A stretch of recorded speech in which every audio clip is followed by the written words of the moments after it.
Welcome to the space where creators have aligned a positive and intellectual collab of open minds. For sharing and learning from one another, it's a vibe. ReadswithRosa podcast on the mic. Subscribe, educator spitting bars. I guess you didn't know, multifaceted and humble, taking off life goals. The classroom is my comfort zone where I plant and sow seeds of knowledge, compassion, empathy, and hope. Reading is the key to unlocking your potential. Countless benefits, including cognitive and mental. Regardless of the genre, books are highly influential. Go get yours, I'll get mine. Making strides, monumental. Come rock with me and get down to this new jam. With my friends, I had a very simple plan: educate the masses through books and life lessons. It's the grand slam. I'm out. Talo Falava, and welcome to the Reads with Rosa podcast. I am so excited to introduce today's guest. He is of Samoan and Tuvaluan descent, born in Dunedin, New Zealand. He is currently in his second year as a junior doctor in Wellington. It is my honor to welcome to the show my bro, Adam Faatoese. How are you? It's all of us. How are we doing? I'm doing good. Just been kind of just working away, doing the mahi. Here to kind of support you on your journey through this platform, allowing us to have the space. Thank you for the opportunity to allow me to be here, and enjoy it. I'm waiting to kind of have this talanoa with you. Man, I'm so grateful, bro. Like, honestly, I realized that even though we're in this pandemic, you know, people are so busy, and it's just always exciting when I reach out and people are like, yeah, sure, I'll come on. I'm like, man, I'm so grateful because, you know, this is about sharing stories. You know, this is what the platform is for. And I always, like, every interview I come away having learned like so much from the guests, no matter how well I know them. Like, I just go away feeling super inspired. So I'm so grateful that you're here today. And I really appreciate the support with the podcast, bro. Straight up. No. Got your back, don't worry. I guess before we go into anywhere, this is an opportunity for you to just, you know, shout out the amazing people, you know, that have your back in terms of your journey. Yeah. Your villages, what are your villages? Who are your people? Firstly, always has to start with the Lord. He's, I guess, growing up in a Christian family, as most Samoans are doing, get brought up in the church life, just to kind of raise you through, and you know that His Spirit's kind of guiding you through your own journeys. And then, secondly, Mum and Dad. I guess they've been kind of the backbone of why I'm here and kind of my journey to date. The support that they've given me so far, and then again, my siblings as well. We're all kind of spread apart. I've got a huge kind of time gap between me and my siblings as well. So I'm the youngest of 5.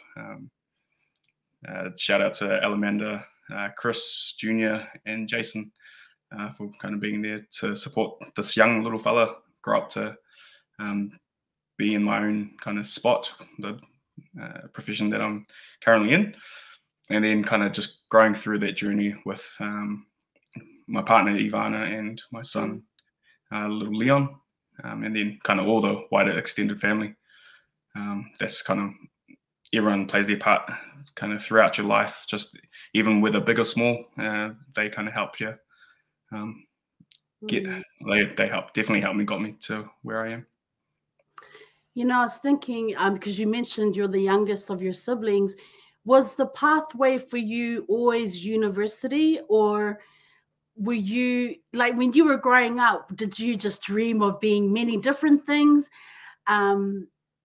Yeah, what was that like for you growing up? And you've got your older siblings, you know, as role models, and kind of like, you know, setting that bar for you. I guess, like, growing up in a like small town as Dunedin, having family mainly just based up from Auckland. Didn't really have any kind of big dreams or desires kind of coming through school itself.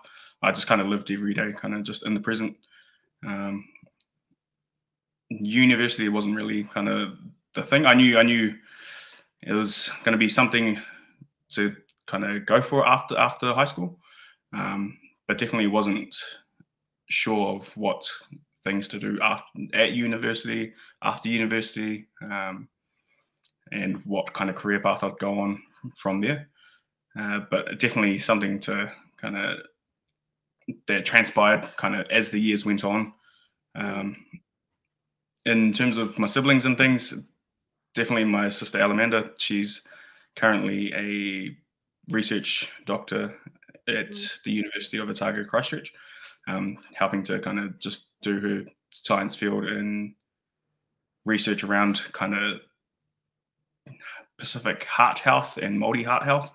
And she's definitely making waves through that kind of domain. So that's definitely a factor in terms of being around that space. Other factors into it came in just being in Dunedin as well, I guess. Dunedin's a small town and it's a university-based town, and you kind of see that aspect of the university live its life through Dunedin itself, because you can see the differences between summer Dunedin when all the students are away and kind of the rest of the year when the students are kind of taking over the town. It definitely gives that inspiration to go to university and just kind of try it out for at least. And so I guess that's another factor for myself to head into university from Dunedin schoolboy.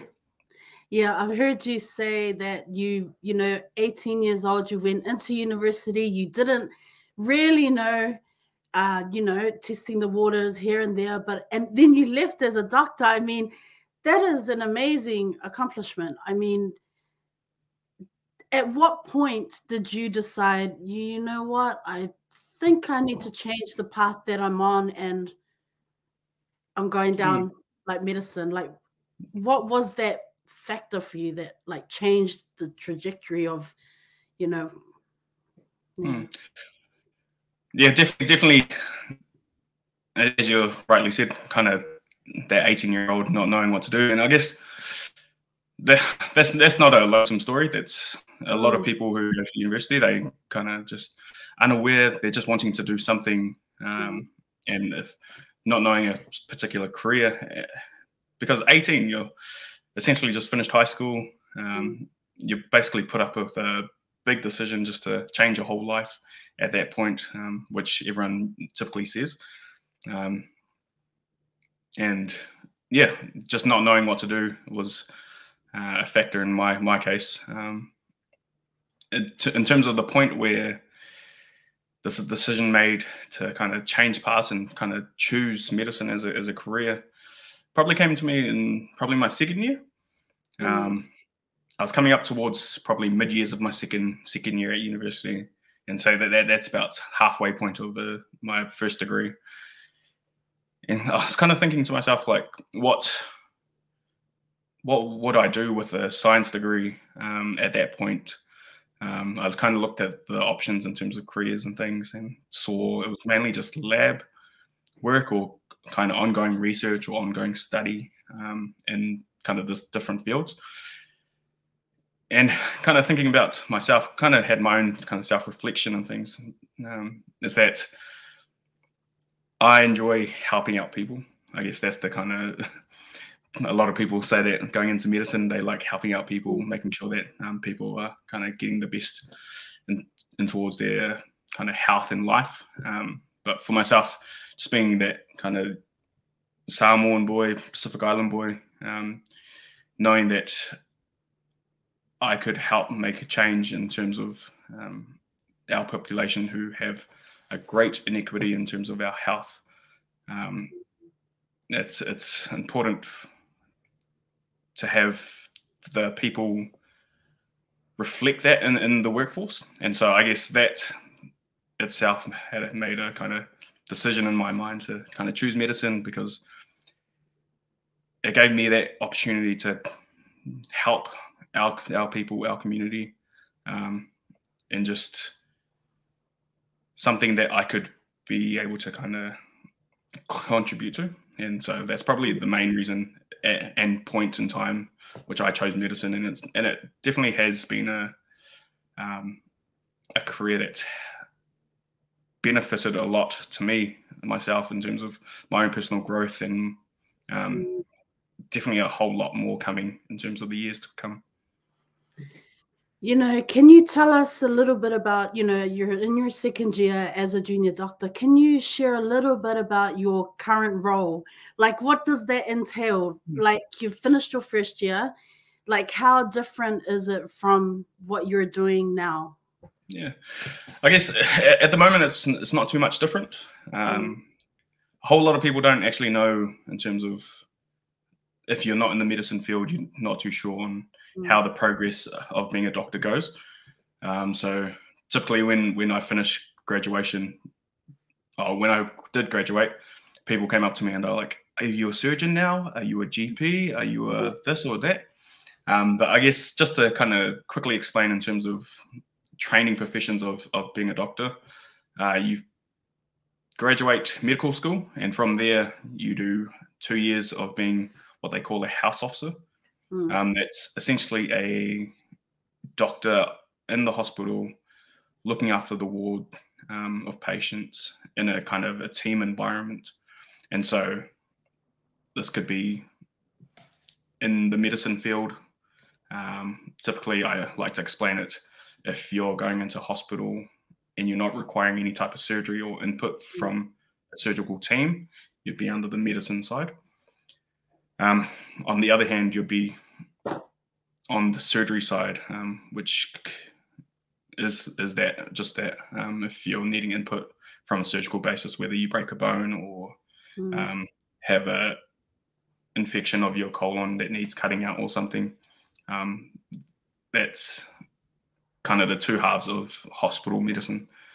And so when you're doing your 2 years as a house officer, you're essentially the junior doctor, being able to kind of do all the taking care of the ward patients, doing all the administrative things, and just learning the ropes of kind of all the specialties, and getting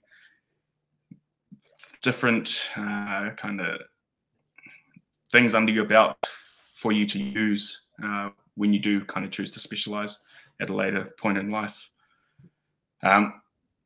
Kind of after those 2 years, you can choose to specialize. That means going into like a college, specifically just to train in that specialty field. So that could be, you could want to choose to be a surgeon, you could want to be a doctor in the hospital, want to stay as a GP in the community, or any other field that's part of medicine. And there's a vast majority that a lot of people do not know about. But you can definitely kind of find your way through and find your own liking, I guess.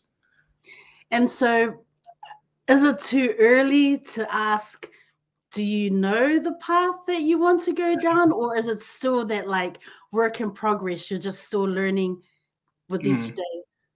I guess like going into medicine, I definitely had the dream of being just a GP. And that kind of came off the bat of having a good family GP myself with my family, a GP that kind of took his time with making sure that everything was kind of wrapped up in, we knew what conditions we were going home with, what medications we were going home with, the conditions that we were kind of diagnosed with at the time, and just that kind of simple communication skills that made having a good GP like that worth it. I guess in these first couple of years, it's about kind of making sure that there's nothing else that I do want to do. But definitely GP's at the top of the cards at the moment. That's exciting, man. Seriously, that is so exciting. And then I'm curious, like, have you in these 2 years, I mean, we're still early into the second year, like, have you had to use your languages? You know, has that been something that you've had to use on the job, or not so much?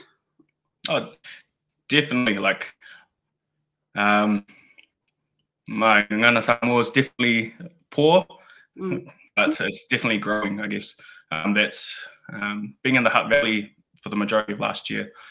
The Hutt Valley is definitely a place where Pacific Islanders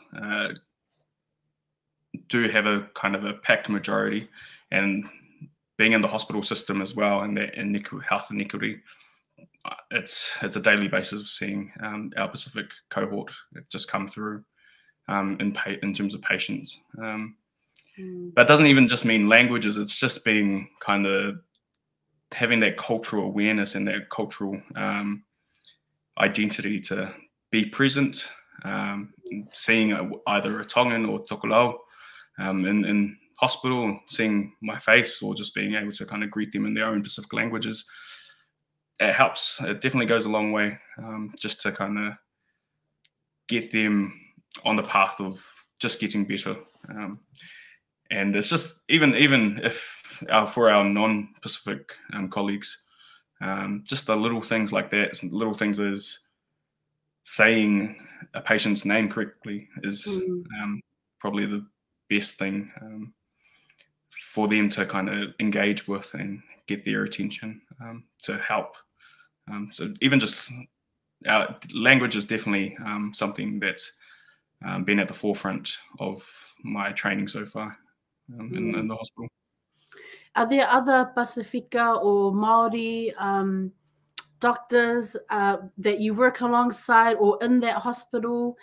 You know, you've kind of alluded to, like, you know, having, you know, patients seeing someone that reflects them. So representation, right? The importance of representation. So are there a lot of doctors around, or just it depends where you're based? Or I guess it is a little bit dependent on where you're based.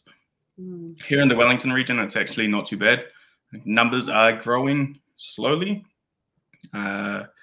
It's good that medical schools are kind of implementing that representation and trying to reflect the population's type of percentages of Pacific Islanders or Māori or any other kind of ethnic group in the medical school cohorts.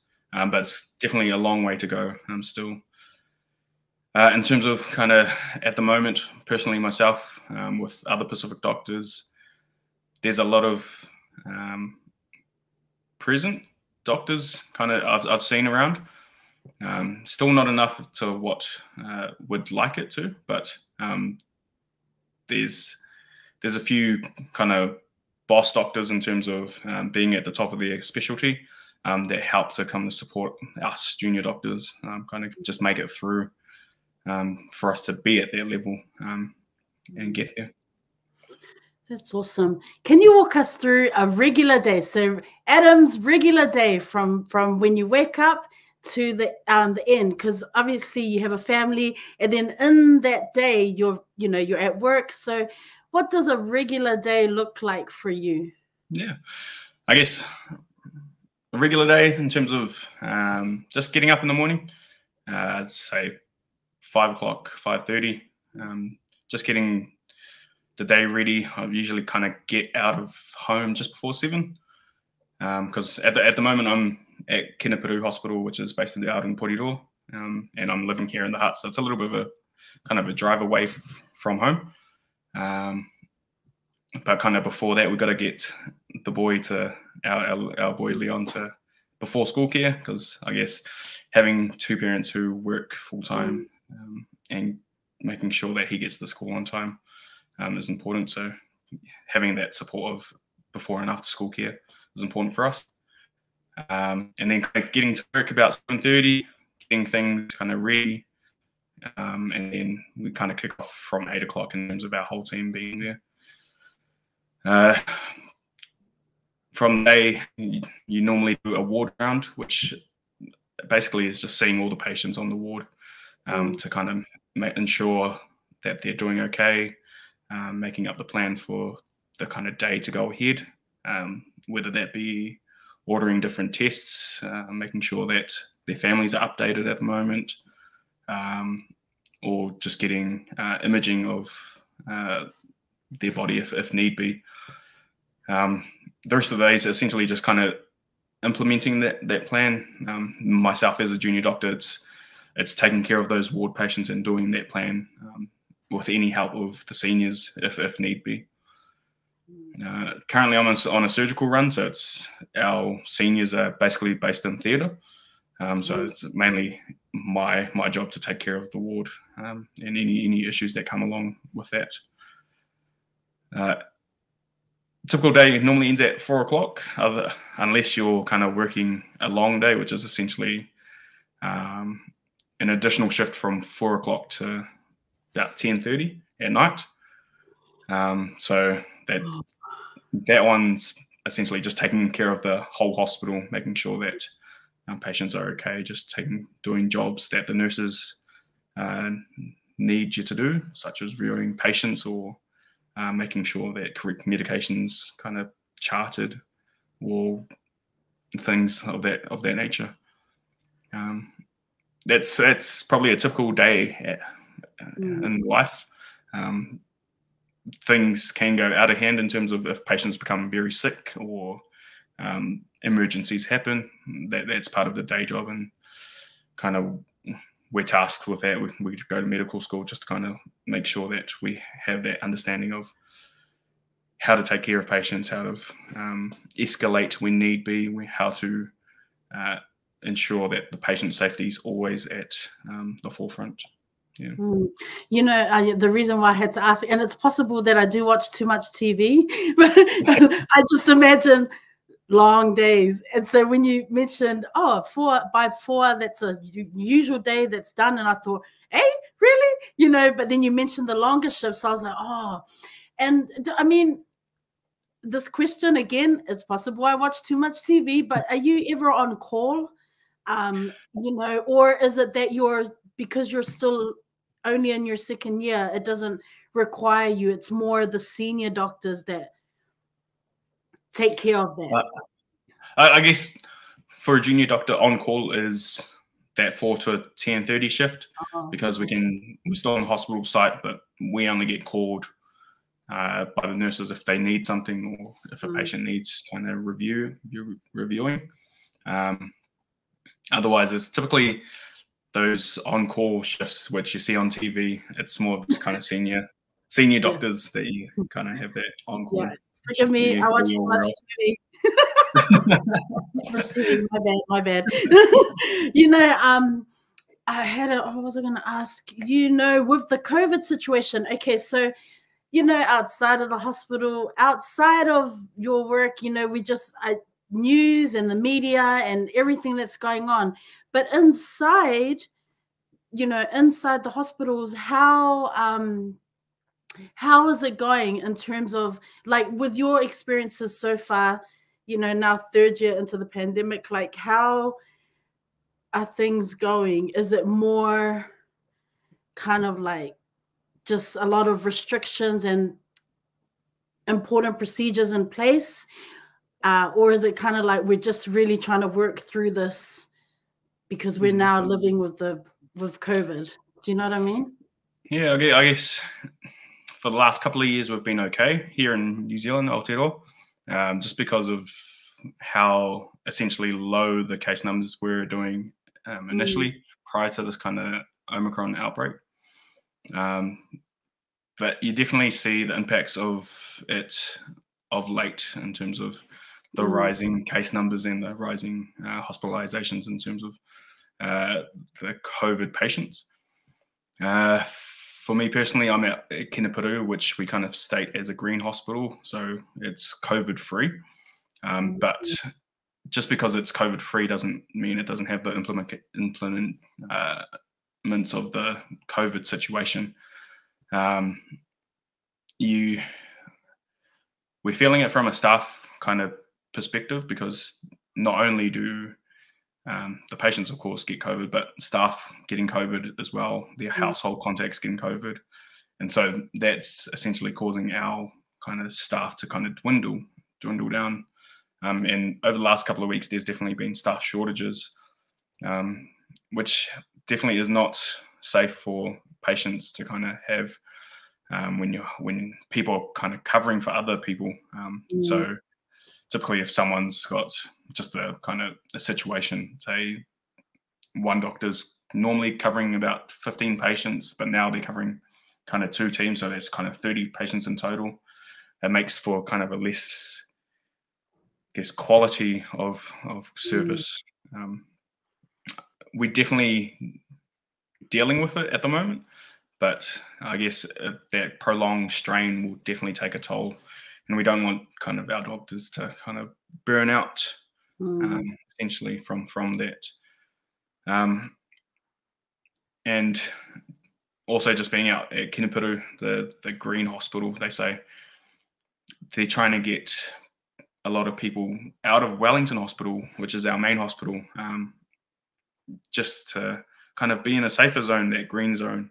And that's just putting more pressure on us as a smaller hospital in that regards. So we're definitely starting to feel the effects. We've been feeling the effects for a long time, but that kind of strain so far. I know the situation up in, say, Auckland, at specifically Auckland and Middlemore Hospital, definitely will have felt that strain for a lot longer than us, having been in that situation for a longer period of time. But it's about ensuring that we kind of get through this, hopefully, so that we're kind of better off in the future. Oh, man, how do you deal with those difficult days personally for you? Like how, because, you know, obviously you're passionate and love the work that you do. Otherwise you wouldn't be there. But I'm pretty sure, like with any job, you know, you do have days that you struggle. And so for you personally, how do you deal with that, with those days? I guess we're working as groups of doctors. We're not alone in it, and so kind of being able to support one another through this kind of time. It's with any kind of workplace, making sure that the team that you're around and with is supportive of kind of the situation, because it's not just myself. It's going to be my colleague next to me and my colleague on the other side of the room. We're all going through this, as well as kind of colleagues at other hospitals as well. So also just making sure to kind of offload and, I guess, vent in some way or form, just to kind of get it off your back. You don't want to kind of bring it home to bring that situation back to home and make that home life a little bit more stressful, because life itself is already more stressful with the pandemic in our everyday life. So ensuring that we keep our own work stuff at work, and coming back home, it's just a sanctuary, making sure that you just enjoy your time with the family and things. That's my little advice. How has being a father changed you? Changed your outlook on life? Yeah, definitely changed me. I guess my outlook, it helped me to know that there's more to life, in terms of getting a better perspective of life. It's becoming a father at the age of 21. It was definitely a surprise, but then kind of a blessing as well in disguise. And so it's definitely made us grow up a lot in a quick amount of time, but having a little boy come into your life and just kind of be the one to kind of be your why, helps the life go kind of faster and be more abundant than it was before. What kind of world would you like Leon to grow up in? Or what would you hope that world would be? I guess just like everyone else, just a loving world in terms of everyone being kind enough to each other, not, I guess, judging one's person just from their own image, being able to kind of just help them through any needs that they have or anything. And it's about kind of setting those morals in place for them to be able to show that, so other people can kind of reflect off him and show it back to him as well. Shout out to Ivana, your beautiful partner. You know, she also works. She also has a small business. I love following it, and you know, I'm sure you know you both became parents at a young age, but then you were both studying, and so just to see how you have both flourished in terms of studies are done. Now you're both working, bro. That is so cool. Like, how important has it been to have her there, right beside you, learning and growing together? Yeah, definitely a backbone for me in terms of going through early parenthood, and also just setting our own lives in place for Leon as well, in our little family. She's definitely been one to kind of hold the fort for our family, just studying and also kind of working a little bit earlier than I have, whilst I've been kind of just training at medical school, making sure that I got through my own studies, but also getting her through her own studies as well, and also helping nurture a young little boy with Leon. And so she's definitely been kind of being able to keep me straight in line, and I guess that's a good thing, especially for Leon, in terms of having that kind of good role for the future. You play sports, you know. I mean, are you still playing sports? That's a huge part, or has been a huge part of your life. Are you still playing rugby? Have you hung up your boots? What's the situation? Definitely not hung up the boots yet. Definitely not hung up the boots yet. I guess rugby's another kind of outlet for me as well. Sports in general, I guess. It's definitely helped me get away from that kind of side of medicine, and also just allowed me to kind of build new relationships in terms of connections, networks. Definitely, when I first got to Wellington, I didn't know many people except for a couple of people from medical school.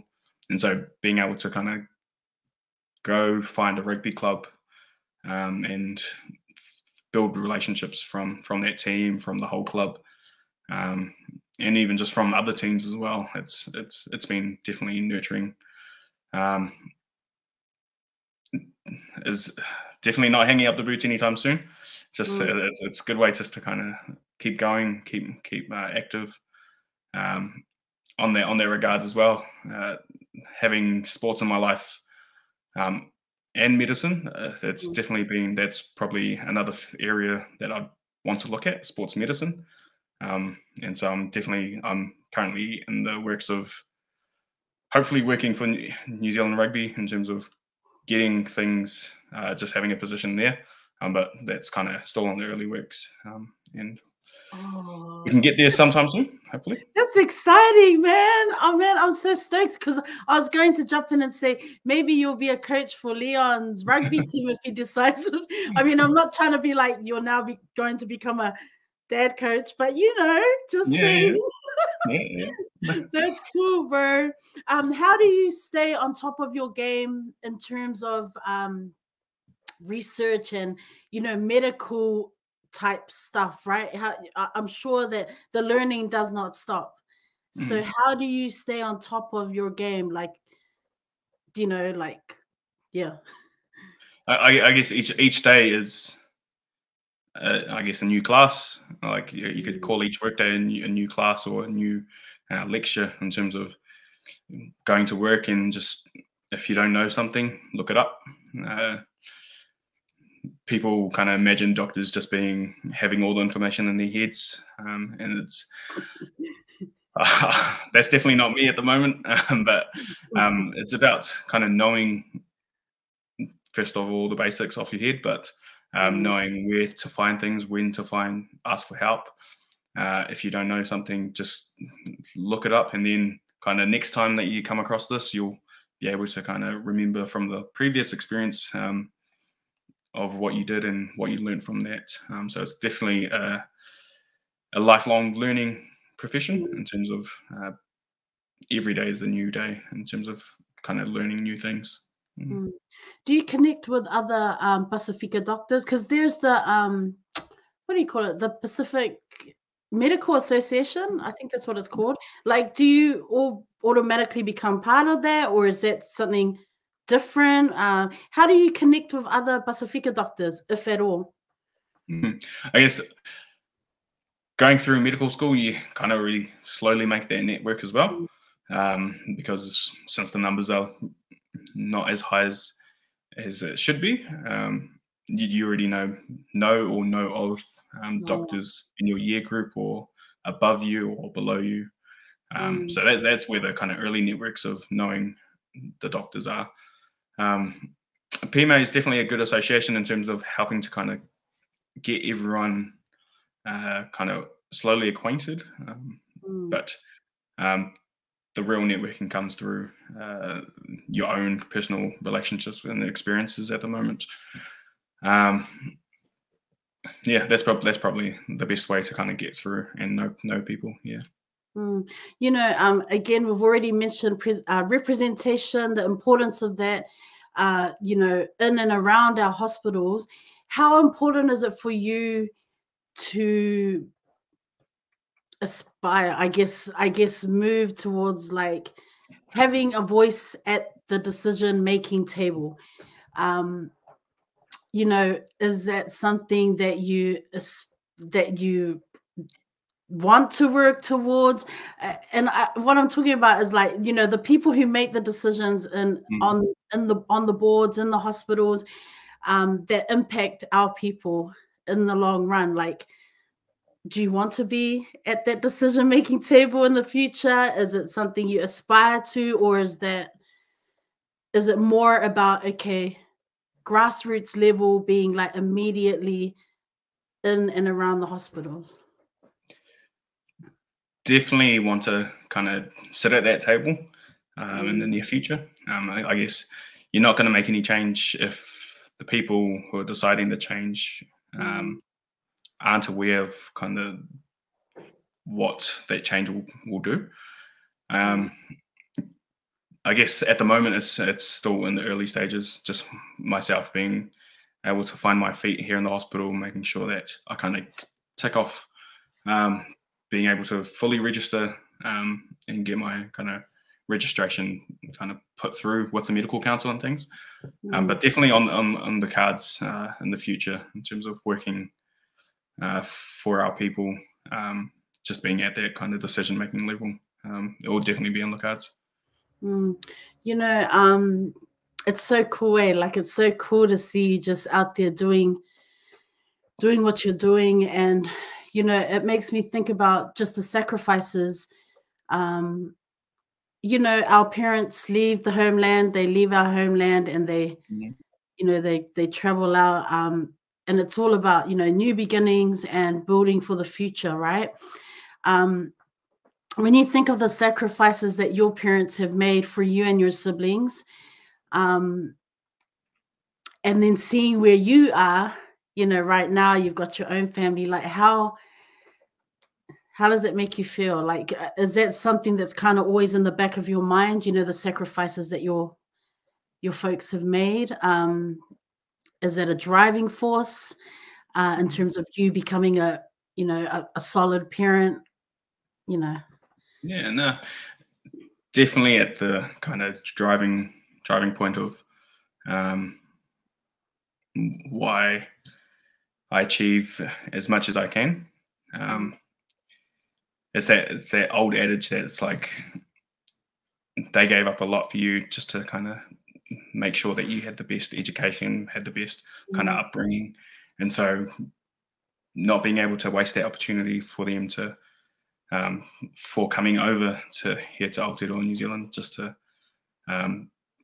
make sure that the opportunity flourishes into something, and their investment in you growing up comes out as something. So definitely a driving force for me, and also just to help establish our own kind of benchmark in terms of what things are us as Pacific people can achieve is important as well. It doesn't matter kind of what field you're in. Medicine's just another kind of profession, another career, but it could be anything. And just being, if you're able to do your best in whatever you're kind of good at and what you're passionate about, that's probably the best that they could ask for, whether it be my parents or your parents or anybody else's parents. You know, self-care. I know you've mentioned sports. That's a constant, right? You got to have that. You know, outside of sports and family time must be super precious, right? Because you are busy with work, but self-care, you know, how do you make sure that you're good, like mentally, you know, your health, emotionally, because you know, it's difficult times, man, and you are in a profession that it can be quite stressful. Yeah, how do you look after you? I guess it doesn't even have to be long. Just having the time to have by myself. Could just be 5 minutes a day, or just that kind of time just before bed, just being able to kind of reflect on how I'm feeling myself. I guess the new Samoan diaries have been a kind of hit over the last couple of years in terms of at the bottom it's asking how your day was, and I kind of just reflect on terms of how I'm feeling, how just putting one word, putting a whole kind of block sentence of how my day was. It could just be simple things like that help me kind of get through in terms of my own self-care. And then just kind of venting off to others as well. I guess that venting or just being able to chat about things is important, and that's one thing I've kind of slowly learned about over the last couple of years in terms of making sure that whatever baggage I'm carrying on my mind, it's not just helped me, but also shared among other people as well. You know, have you, in terms of books and reading, were you a reader when you were at school, like growing up, or not so much? I guess like junior school probably. Yeah, definitely a lot more in junior school. Kind of faded away towards the end of high school, and then I guess reading in university became just for compulsory, you know. Forced. Say it. You were forced. Yeah. Forced extra books and things. But yeah, definitely reading slowly, being there. Yeah. So do you and Ivana read to Leon? What's he into? You know, like 5-year-old. What kinds of things does he like? At the moment, he's been, I guess, just getting books from the school, just in terms of reading. He's definitely a more developed reader than I am. He loves kind of just bringing home random as books. In terms of at the moment, he's bringing kind of animal books and things to that nature, around insects, around lions and things. So I think that's the kind of craze at the moment. But we definitely try. We've got a little bookshelf here at home, just in terms of Pacific and Māori based kids books. Some a little bit longer for a 5-year-old, but definitely as he grows up, we'll definitely kind of get him there. Yeah, not trying to force you away, but that's cool, man. That was so cool. You know, earlier we talked a little bit about language, and just thinking about you know, having a son, and in terms of our culture and our languages, you know, how does that play a part in terms of his upbringing? Like, is that something that you guys intentionally trying to, like, you know, bring culture and language into his life, or is it, do you know what I mean? Like, I guess first off, yes. trying to get that culture into his own upbringing and his own life. I guess from our own personal perspectives, me and Ivana have kind of not been able to kind of manipulate that language as best as we can, but we are definitely growing.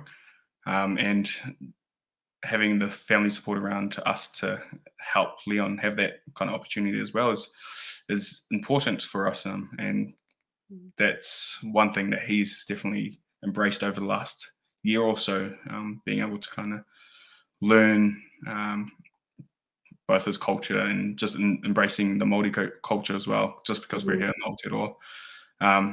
And he's been raised up in Aonga Mata here in Newtown in Wellington, which definitely helped. And then also just being at a primary school, which definitely has a vast majority of Pacific students and families present, helps in the other cause.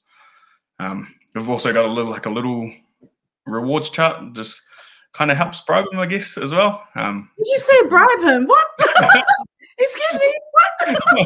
I know, but it definitely helps him because it encourages them, I guess. So kind of, here's a little line which is learning a new Samoan phrase or word of the day, and he kind of grabs at that to make sure that he's on top of kind of just the simple things as well. That is so, man, I love that. Let's not mention bribing, but that is so cool. I love that what you guys are doing. I have to ask one more question because I always, when I see Ivana's treats that she makes, and I'm always like, I wonder if Adam helps out or does he just eat them? Like, are you? That's a little bit of helping out to you, a taste test. Oh, okay. So you're a guinea pig that tastes. Okay, just checking. Future aspirations, you've already alluded to some throughout the interview. What like having a voice at the table, of course.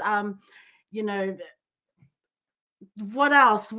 Because I imagine there are so many different things that you still want to pursue and perhaps years to cut, long-term goals. I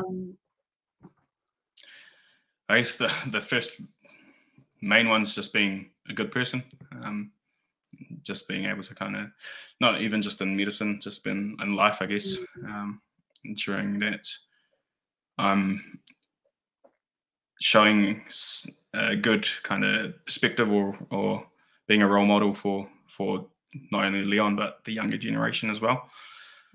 And then kind of on top of that, just other career paths, ensuring that I'm happy in my own career path. I know medicine's definitely, as you alluded to before, is a hard kind of profession just to kind of keep yourself sane, I guess. But making sure that I enjoy this and take every opportunity as it comes. Specifically, as I've done before, GP, but I definitely want to have a little bit of sports medicine on the side, just to kind of keep that interest in my own like hobbies involved in what I'm doing as a career. Yeah. That's so exciting. I'm going to be looking out for check the website, Rugby New Zealand. I'll be like, oh man, that's exciting, bro. I'm so excited for you.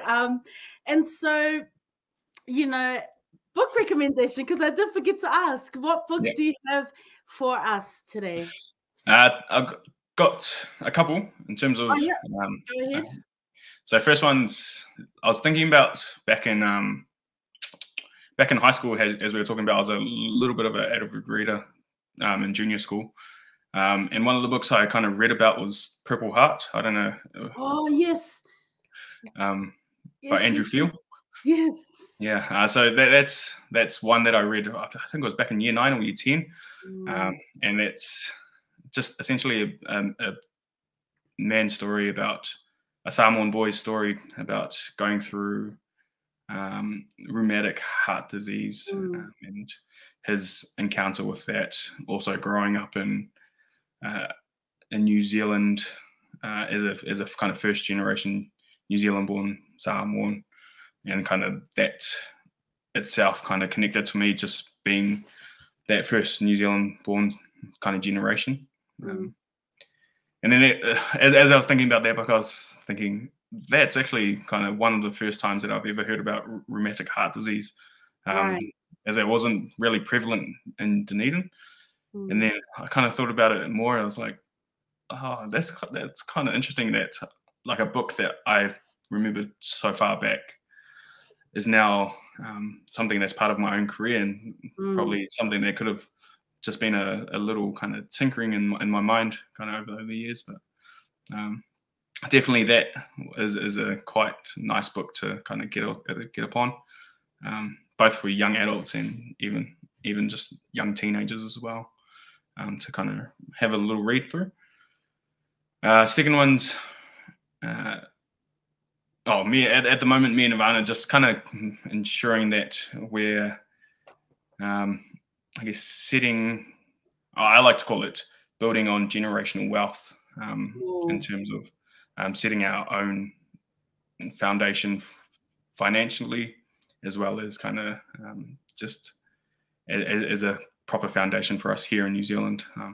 And so one of the books that we've actually been reading at the moment is something called Barefoot Investor.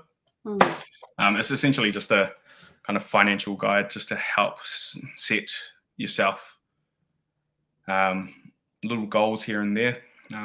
I know people have kind of different takes on terms of financial, but I like this one just because it's from a kind of simple man who explains it very simply, and it helps kind of, there's been many testaments in terms of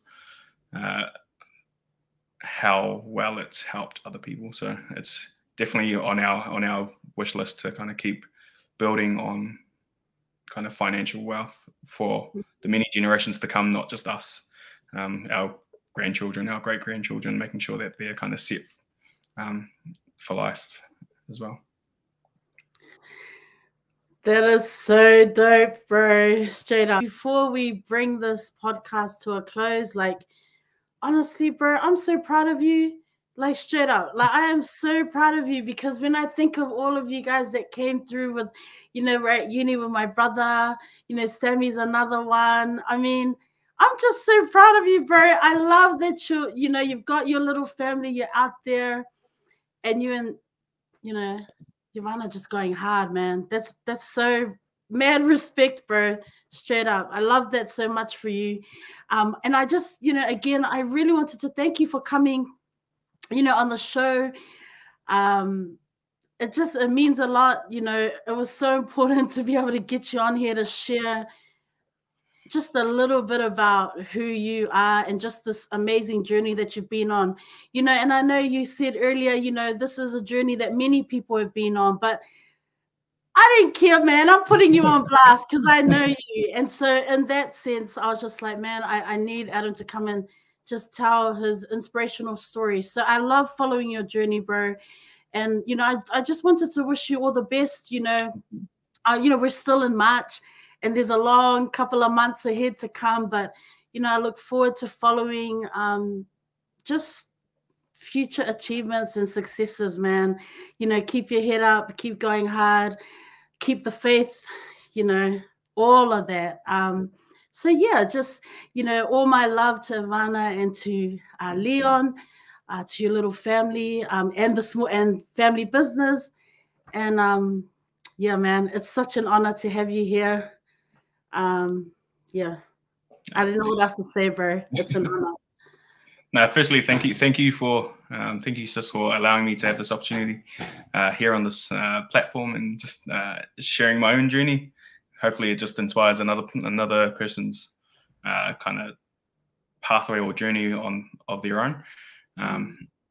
I guess my support for you to keep going with kind of having this platform, allowing our people to kind of have the space to share their stories and things is definitely a blessing. I guess meeting your brother back in my own first year and kind of having those connections through is definitely a blessing to be here on the show today. Definitely no words in terms of kind of the support that you and kind of your family have provided me as well. Definitely thank you for that. And we'll definitely see each other hopefully soon, when you're back over from Japan. Bro, you know, before you get out of here, final words, man. Final words for any of our young people who are just wanting to get into, you know, trying to find that dream, pursue that dream, maybe thinking about going into medicine, but not really sure, you know, where to start. What would you say to them? Yeah, just do what you love, do what you're passionate about. I did it for my community and my people. If you're passionate about that and kind of thinking about medicine itself, definitely have a go at it. If you're wanting to try anything else that you're passionate about, do that as well. But that's probably the last words from me.